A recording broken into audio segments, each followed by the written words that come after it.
Alright, I am back with another Destiny 2 video. This is the last TWAB before the new year.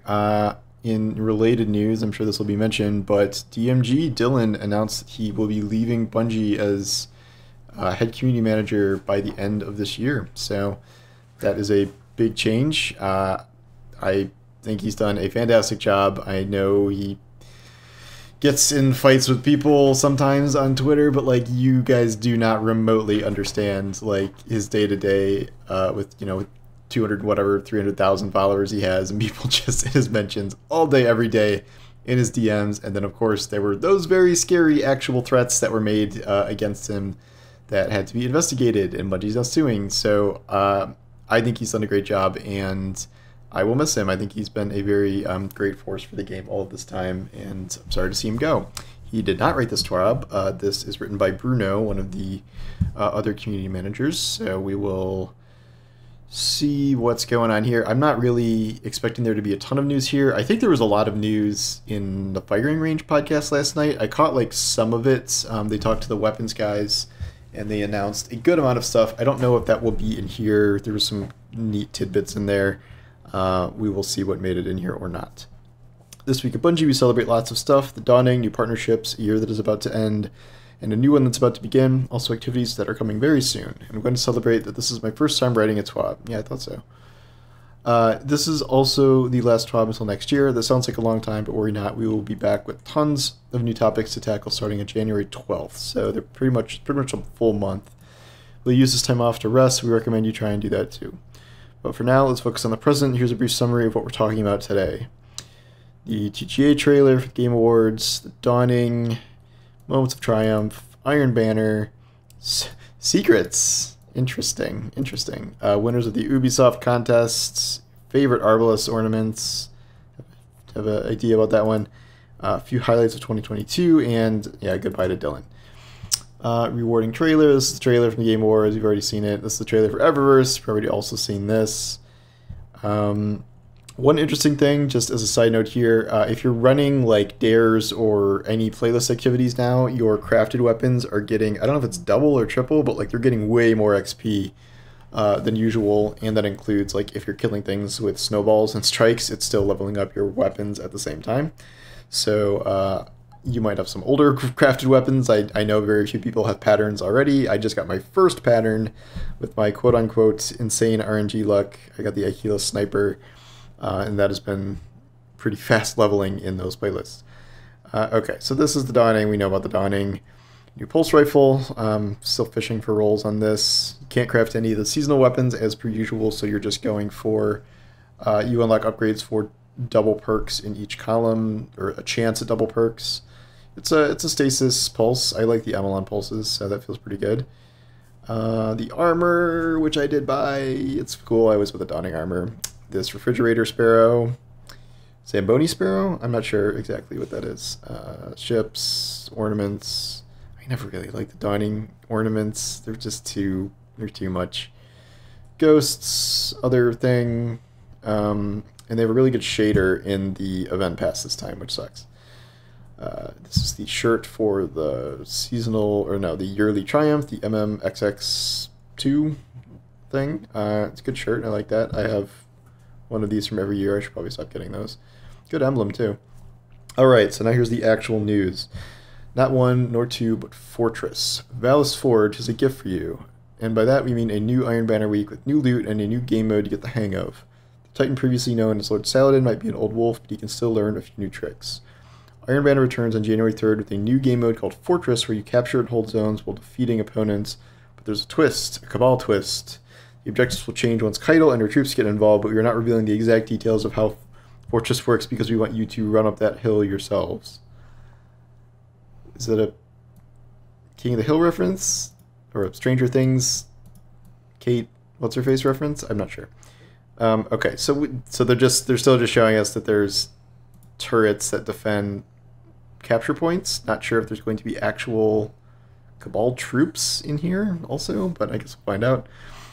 During Season of the Seraph, players will have the chance to earn 2 returning Iron Banner weapons, Dark Decider Auto Rifle and the Ganora's Axe-Slug Shotgun. With the Iron Banner origin traits, and there will be, this is a loot pool, Oh, right, and it's they're bringing back the Iron Banner set that everybody loved.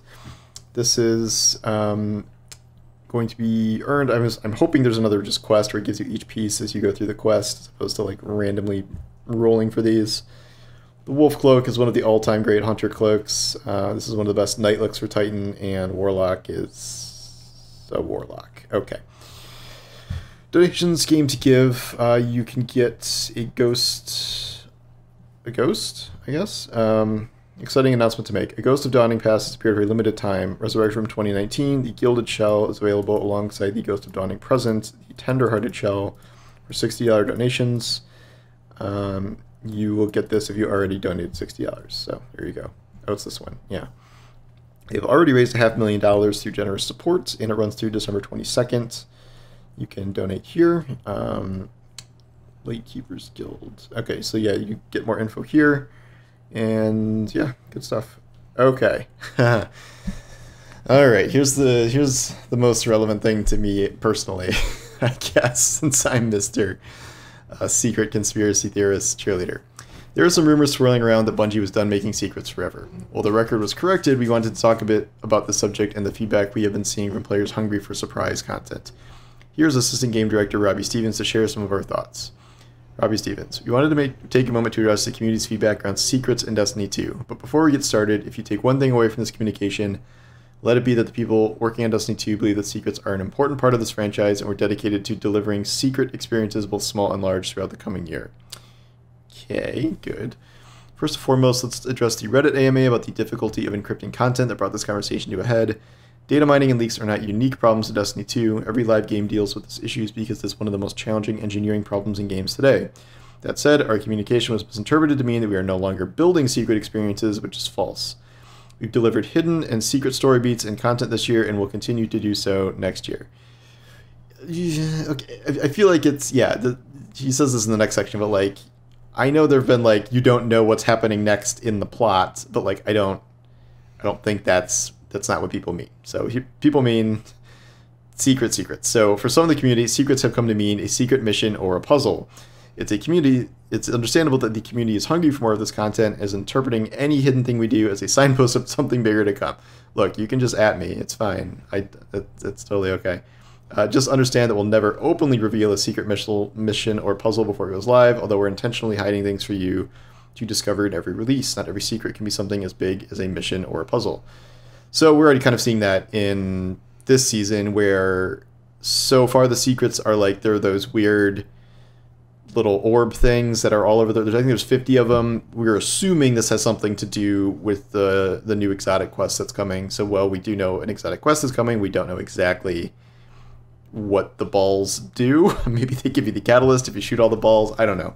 And there's also these Hake Foundry emblems that show up in Lost Sectors this season. Don't really know what those are either. So like, there's some things, but again, we're not interpreting like there's going to be a secret Hake exotic dungeon or something.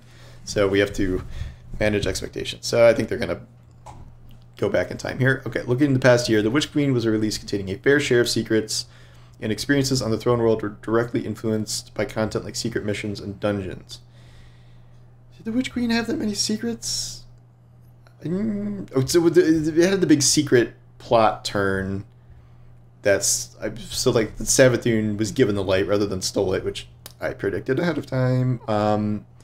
What were their like gameplay secrets? I guess there was just like weird crap in the world that like you didn't really understand. But again, I feel like they're classifying, or they're painting secrets with a pretty broad brush, when like very clearly when we're saying secrets, we definitely mean like 0 Hour, Whisper, and Corridors of Time. And like, I know he says like not everything can be that, but like, yeah, like that is what, you know, people are talking about when they say secrets. So I don't know if it's quite equivalent. He's implying that they are going to do more stuff like that in the future. It's just been a very, very long time. All right. Additionally, as many of you may have noticed, we've been layering teases and secrets about future content throughout our stories, lore entries, and world building leading up to Lightfall.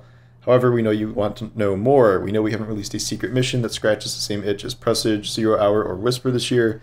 Those missions were some of the most challenging content for our teams to build, which is why they've only released at most one secret mission within a 12-month period. But as we developed our plans leading to Lightfall and beyond, I want to reassure you the community's feedback is heard loud and clear, Putting more secrets into Destiny 2 is an initiative our teams have been working on for months before this conversation recently came to a head. Some secrets will be small, some will be large, some will come next year, and some are right around the corner. But I promise you, we've got a talented group of people who love this type of content and who know what it means for the community to discover and experience it. So, like, in theory, the exotic quest this time could be like kind of like Presage, because like we didn't know really anything about Presage. We knew that there was some sort of exotic quest that would have a text mechanica exotic. We didn't know exactly what it was, but it wasn't like a full secret. You know what I mean? So like this exotic quest could be as elaborate as something as Presage. I don't think we can guarantee that, obviously, but and then so I feel like something like Vox Obscura kind of falls in the middle. Like, again, that was another thing that was like sort of on the roadmap and announced ahead of time, and like it is an exotic quest that's unique, but it's not really a secret, and it's not really 0 hour. So I don't know. I mean, it just, all of this is to say, like, they are making secrets, but you also kind of must change your definition of what a secret is technically. But it does seem like they're going to get back to big secret missions like this at some point.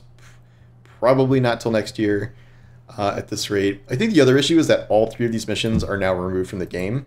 That's the other thing that just like feels bad. Like, if something like Corridors of Time, like, okay, it's a puzzle, it's a one-time thing, we solved at the end, that was fun. Like, I understand why that's not in the game, but these are literally the best missions they've ever made.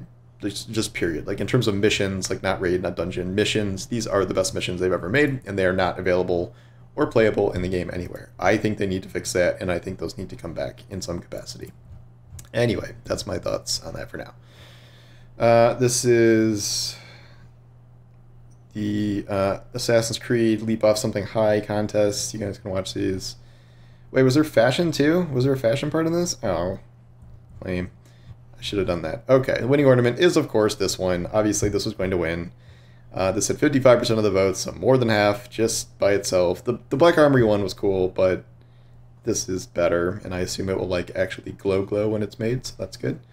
So this is by Stellar State Logic, and a very cool design. I like that they did this. It was a cool idea, and maybe we'll see more of that in the future. All right, remembering 2022. This is just sort of a recap of things that happened. They changed the number. They really love extolling that they changed the numbers of their patch notes, which, like, I promise you, nobody external really noticed. But Telesto thing, there's Destiny TikTok accounts, there's Lightfall, and Sony bought them. Oh yeah, that's kind of a big deal. And then these are community focus things, and they expanded their social channels and featured creators from other countries. Lots of stuff going on there. And yeah, I watched that earlier. That's good. Saint and Osiris comic, very good. Very good Petra arts. That's beautiful. I'd buy that, man.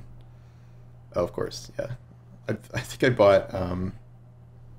Did I buy something from her already? I thought it was something. I thought it was the. Did she do the Petra Mara crow piece I bought? I can't remember. I think she did. Rasputin. And all right.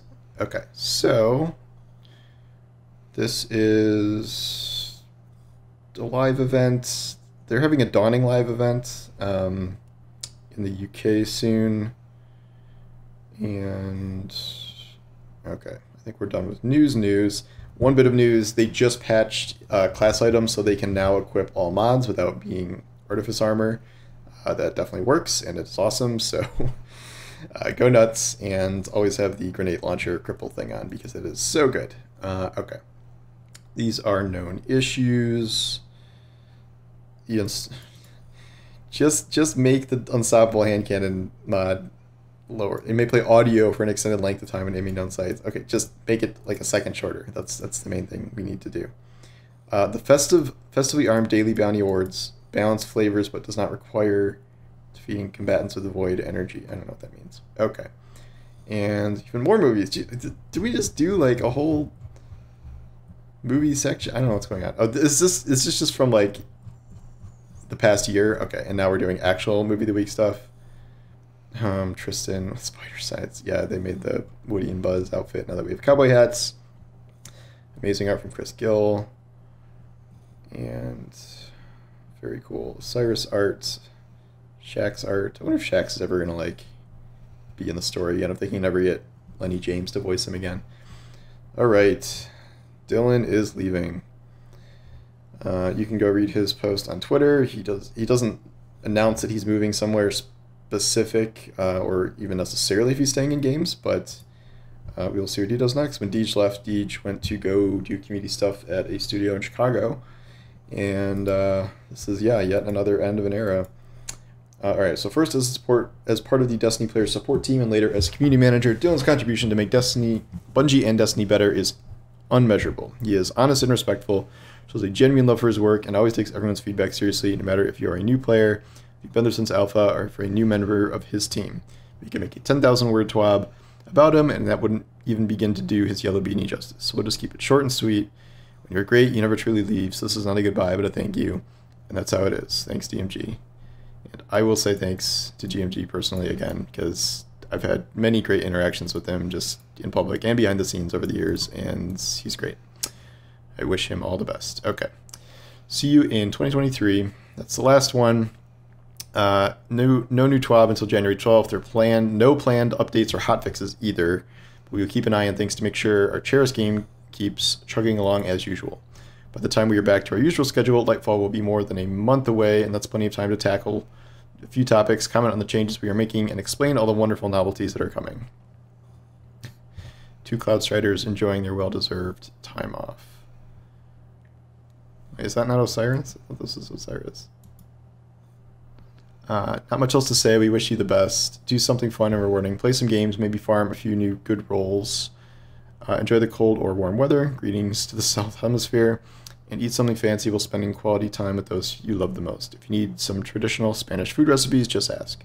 No matter how or where you celebrate this time of year, or even if you don't celebrate at all, this community is wonderful and thrives when we support each other.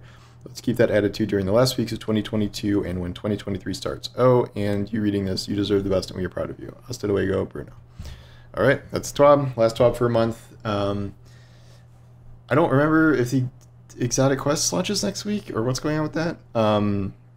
I don't remember if they put a date on it or not, but there will still be plenty to talk about in the game. I know story beats and stuff will still unfold. So yeah, I'll still be here making videos and grinding for patterns.